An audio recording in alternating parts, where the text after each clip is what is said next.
Dans le monde du cheval en Normandie, rien n'est laissé au hasard. Donc cette chambre à hypoxie va être fonctionnelle d'ici une semaine à peu près. Bienvenue dans la plateforme Hippolia. On va faire un tour en chimie. Près de 3 millions d'euros ont été investis ici à Saint-Comté, avec du matériel de microbiologie, de biologie moléculaire et de culture cellulaire, tout entier dédié à la filière équine, de quoi en faire un bâtiment de pointe en recherche et développement. Avoir un mini campus dédié à la R&D équine, ça n'existe pas ou très peu.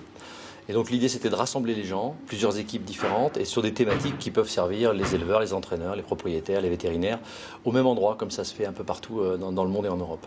De jeunes entreprises pourront venir profiter des locaux mais aussi l'université, car à Caen une équipe d'étudiants-chercheurs s'est spécialisée dans le domaine de la performance du cheval pour identifier tout ce qui peut lui nuire de façon invisible jusqu'à la paille qu'il consomme.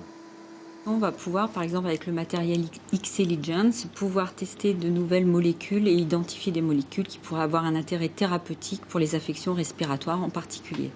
Un peu plus loin dans les couloirs veille le réseau d'épidémiosurveillance en pathologie équine. Relié à 600 vétérinaires sentinelles sur toute la France, rien ne doit leur échapper. On va transmettre des informations de façon rapide sur des maladies très contagieuses ou par exemple si une maladie qui n'existait pas en France arrive en France, là effectivement c'est de l'information capitale.